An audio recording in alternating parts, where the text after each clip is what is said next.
So hello guys, welcome back to another video. My name is Archit, and guys, today we're going to start with a new video. So that is World War One, and after a very long time I'm here.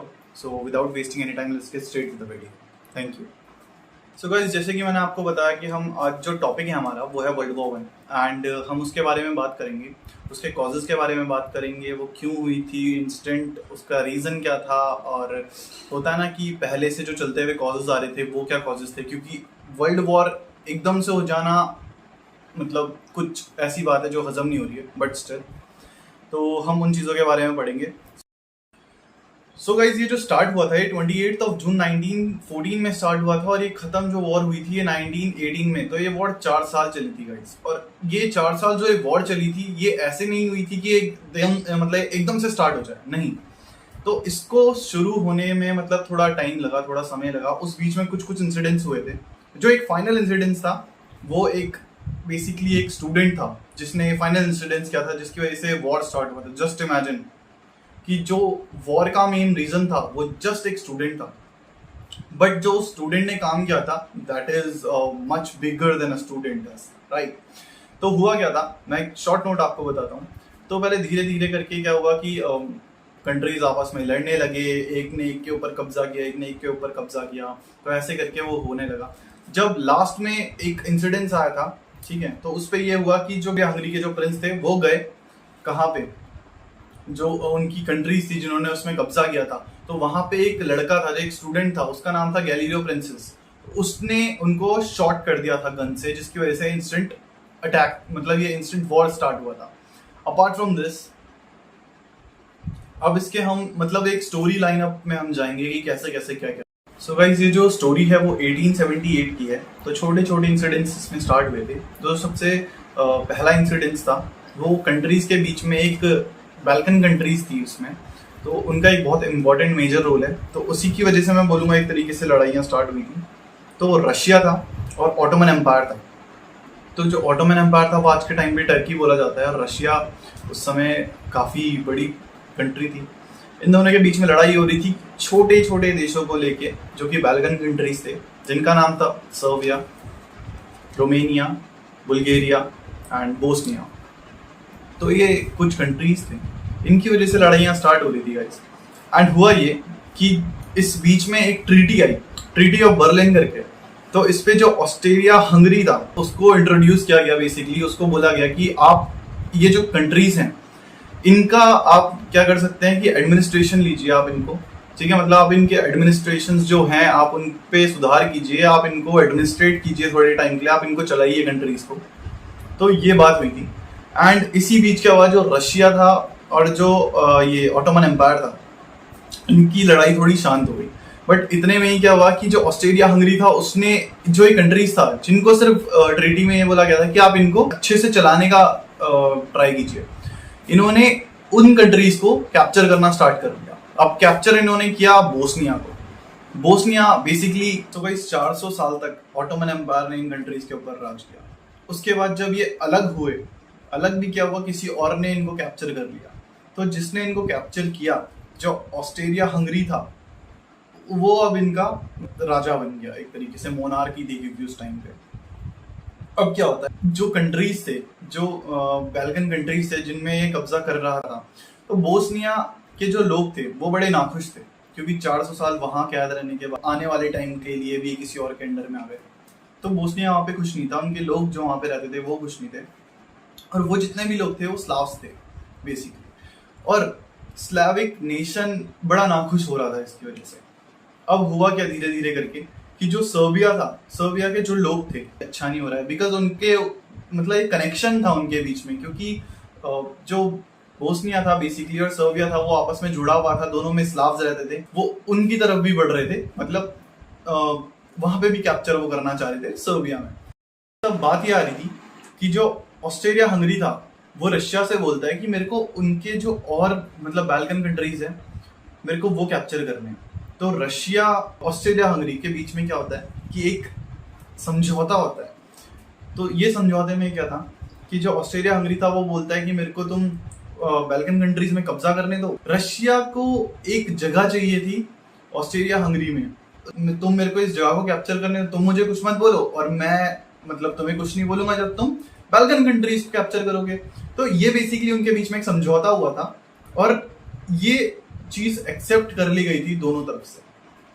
अब हुआ क्या कि जो Russia था वहां पे maximum स्लैव्स रहते थे, स्लाविक पीपल्स रहते थे। इस पे जो ऑस्ट्रिया हंगरी था, जैसे ही उसने क्या किया बाल्कन कंट्रीज की तरफ वो बढ़ना शुरू हुआ, अटैक करना शुरू हुआ।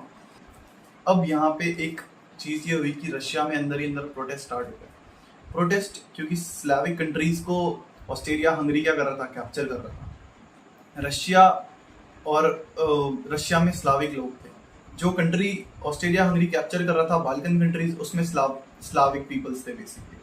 तो उनका जो रिलेशनशिप था वो रशिया को भारी पड़ रहा था। रशिया धीरे धीरे करके अब क्या होने लगा कि जो डील थी उससे हटने लगा। डील से हटने लगा तो वहां पे प्रॉब्लम स्टार्ट हो गई। रशिया में जब प्रॉब्लम स्टार्ट हुई तो रशिया क्या करने लगा कि बीच में आ गया और जो ऑस्ट्रेलिया हंगरी था बेसिकली, मैं बार बार ऑटोमन एम्पायर बोल रहा हूँ बट एनीवेज, जो ऑस्ट्रेलिया हंगरी था उसको क्या करने लगा, मना करने लगा कि मतलब नहीं, आप इसको कैप्चर नहीं कर सकते हैं, बिकॉज रशिया के ऊपर भी प्रेशर आ गया था। अब हुआ ये कि जो ऑस्ट्रेलिया हंगरी था, रशिया था, अब इनके बीच में एक थर्ड पार्टी की एंट्री होती है, वो है जर्मनी। क्योंकि रशिया और जर्मनी की पहले से ही नहीं बनती थी और जो ऑस्ट्रेलिया हंगरी और जर्मनी थे वो पुराने दोस्त थे। तो ऑस्ट्रेलिया हंगरी ने जर्मनी से पूछा कि बाल्कन कंट्रीज हैं, सर्बिया है, अगर मैं इसमें कब्जा करता हूँ तो क्या तुम मेरा साथ दोगे? जर्मनी ने हाँ बोल दी, क्योंकि वो दोनों क्या थे, पुराने दोस्त थे। अब वहीं पे अगर मैं बात करूं रशिया की, तो रशिया किसके पास गया, फ्रांस के पास। तो उसने फ्रांस से पूछा कि क्या आप मेरी हेल्प करोगे, क्योंकि क्या है कि ये दोनों कंट्रीज जो हैं ये आपस में मिल चुकी हैं। जर्मनी मेरा पुराना दुश्मन है और जो ऑस्ट्रेलिया हंगरी है मैंने नया दुश्मन बना लिया, तो क्या आप मेरी हेल्प करोगे? फ्रांस ने क्या किया, मना कर दिया। तो ये एक ड्रॉबैक हो गया किसके लिए, रशिया के लिए। और जब ये चीज जर्मनी और ऑस्ट्रेलिया हंगरी को पता चली, उन्होंने सर्बिया में कब्जा कर दिया। जहां उन्होंने सर्बिया में कब्जा कर दिया तो एक बार को क्या हुआ कि रशिया को ये चीज एक्सेप्ट करनी पड़ी। क्यों? क्योंकि रशिया अंदर से कमजोर हो चुका था। जो उसके स्लाविक पीपल्स थे वो प्रोटेस्ट कर रहे थे, ना तो हेल्प भी कर पा रहा था उनकी, ना कोई कंट्री उसका साथ दे रही थी, तो रशिया को न्यूट्रल होना पड़ा। बोस्निया क्या करता है कि अब धीरे धीरे करके बोस्निया एक यूनाइट देश बनाने की कोशिश करता है बेसिकली।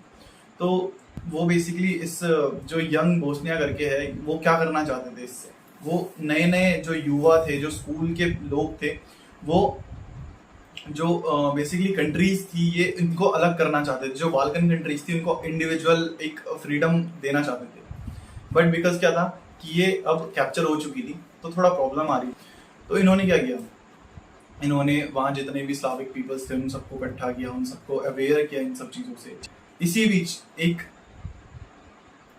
इंसिडेंस होता है, उस इंसिडेंस का नाम था असैसिनेशन ऑफ फर्डिनांड्स। तो जो फर्डिनांड्स थे वो बेसिकली प्रिंस थे, कहाँ के, ऑस्ट्रेलिया हंगरी के। ऑस्ट्रेलिया हंगरी के जो प्रिंस थे वो जो एक कैप्चर्स कंट्रीज थी वो इन कंट्रीज में आना चाह रहे थे। बेसिकली वो आए इन कंट्रीज में, और जब वो एक मीटिंग के लिए जा रहे थे तो उस टाइम पे क्या हुआ कि जो वहाँ के लोग थे, जो बेसिकली वहाँ पे यंग बोस्नियंस जो थे, ठीक है, उन्होंने क्या किया, उन्होंने उनके ऊपर अटैक कर दिया।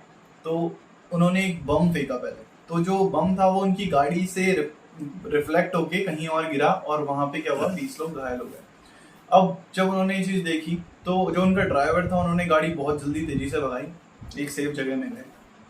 उसके बाद जो वो प्रिंस थे उन्होंने क्या किया, उन्होंने हॉस्पिटल की तरफ जाना जरूरी समझा, क्योंकि वो थोड़ा घायल भी हो गए थे और जो घायल लोग थे उनको देखने भी उनको जाना था।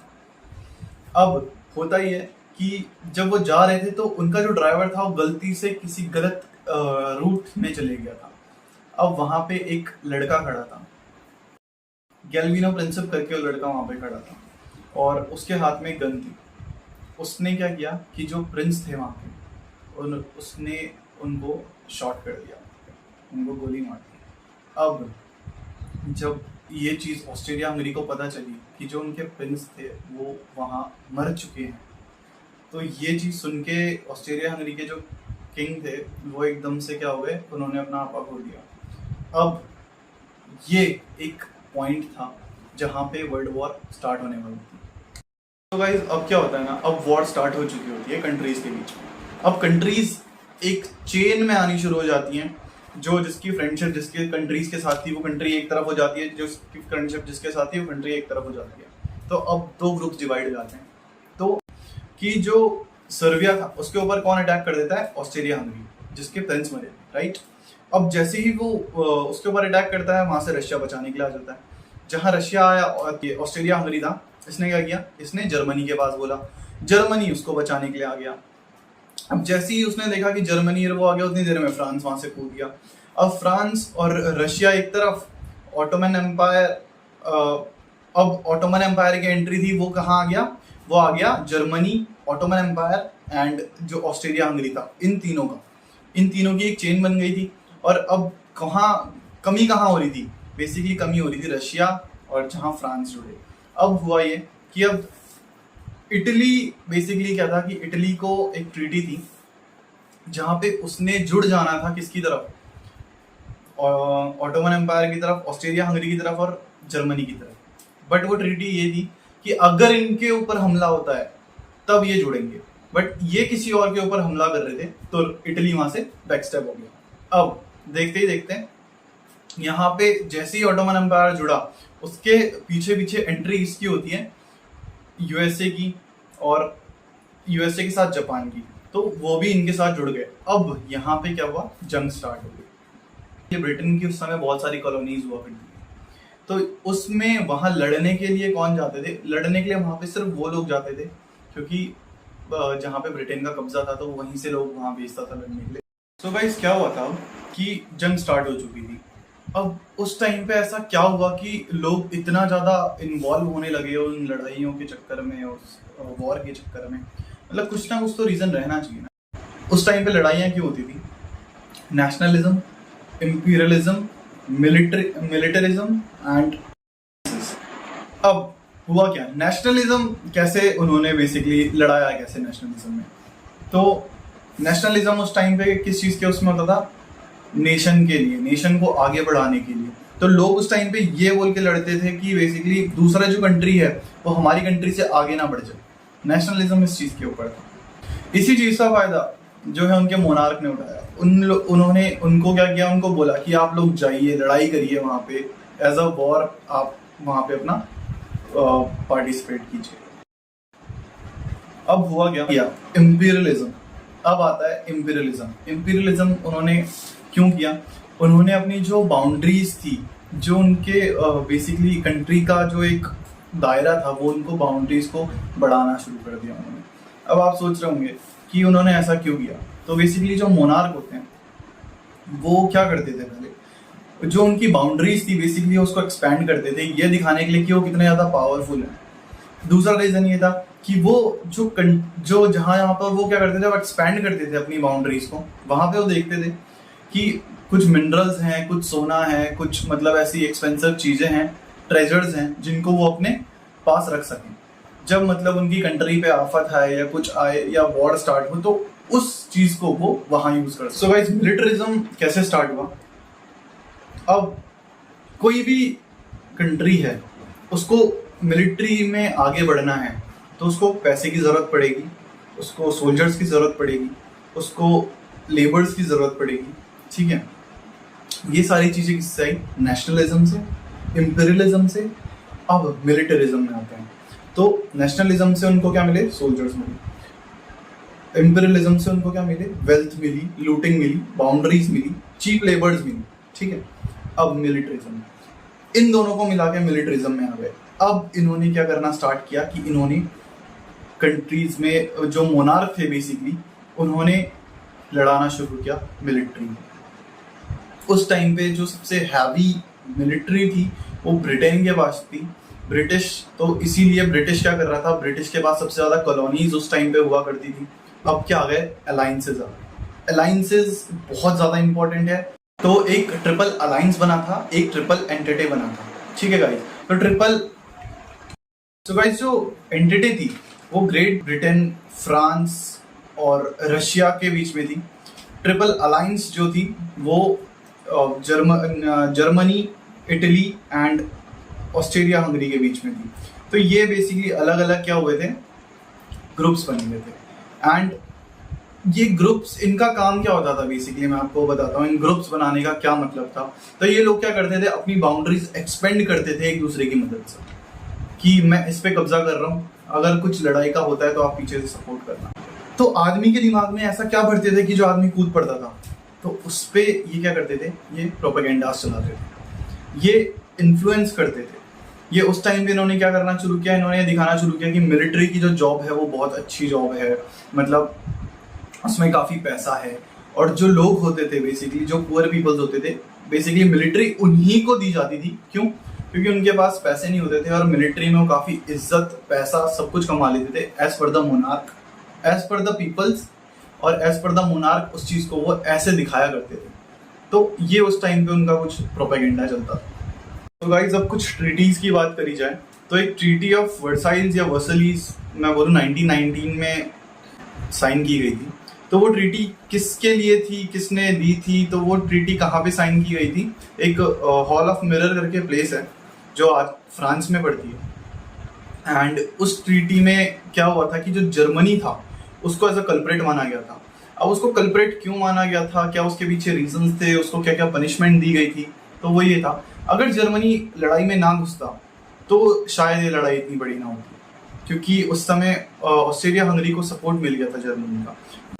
अब हुआ क्या कि ये लड़ाई हो गई, सब कुछ हो गई, तो इसमें ट्रीटीज साइन हुई थी। ट्रीटीज में क्या क्या हुआ, किस चीज़ों के ऊपर डिपेंड करती थी, वो जर्मनी इसको रिस्ट्रिक्ट कर रही थी किसी किसी चीज़ों को लेकर। सो गाइस, अब आप सोच रहे होंगे कि ये ट्रीटी ऑफ वर्साइल्स क्यों जर्मनी के अगेंस्ट, मतलब क्यों आई, जर्मनी के ही अगेंस्ट क्यों आई? क्योंकि उसमें कितनी सारी कंट्रीज थी, जैसे कि ऑटोमन एम्पायर था उसमें ऑस्ट्रेलिया हंगरी था, उसमें इटली था, बट इटली बाद में तो हट गया था, खैर इटली तो आया ही नहीं था। तो इन दोनों के हिस्से में क्यों नहीं आई, सिर्फ जर्मनी के हिस्से में क्यों आई? तो उस टाइम पे हुआ ये था कि एक इंसिडेंस हुआ था बेसिकली। तो उस इंसिडेंस में क्या हुआ था कि जब यूएस हेल्प कर रहा था ट्रिपल अलायंस की, ट्रिपल अलायंस में वो कंट्रीज थी जैसे कि ब्रिटिश हो गया और तुम्हारा फ्रांस हो गया, रशिया हो गया, तो ये इनकी मदद कर रहा था। डायरेक्टली वो नहीं आया था, वो मदद कर रहा था। वो मदद कैसे कर रहा था? फूड, वेपन्स बेच के। तो उस टाइम पे ब्रिटेन का और जर्मनी का कुछ नोकझोंक हो गई थी, जिसकी वजह से ब्रिटेन की सबमरीन्स और जर्मनी की सबमरीन्स पानी में उतर चुकी थी। अब क्या हुआ कि जो यूएसए था, यूएसए की एक शिप जा रही थी जिसमें कि यूएस पैसेंजर्स थे, फूड था, बहुत सारी चीज़ें थी जो कि वहाँ के जो लोग थे उनको उनकी नीड थी। अब जर्मनी ने बिना कुछ देखे समझे उस शिप में अटैक कर दिया और that ship come to the end, it sank down. अब ये चीज़ देख के अमेरिका जो था उसको बड़ा बुरा लगा। उसने ये चीज़ देखी कि मतलब मैंने जर्मनी का डायरेक्ट कुछ नहीं बिगाड़ा, तो उसने मेरे लोग मार दिए। ये चीज़ देख के जो यूएस था वो डायरेक्टली इसमें वो फ्रंट में आ गया। अब जब यूएस एक उस टाइम पे मेजर पावर थी, वो डायरेक्टली यूएस रशिया के साथ जुड़ चुका था। अब वहाँ पे एक यूनिटी आ गई। तो जो यूएस था, यूएस ने क्या किया, जर्मनी पे डायरेक्ट अटैक करना शुरू कर दिया। जर्मनी में मतलब जर्मनी इतना ज़्यादा थक चुका था इन चीज़ों से कि उसको एट द एंड सरेंडर करना पड़ा, उसके पास और कुछ नहीं रह गया था।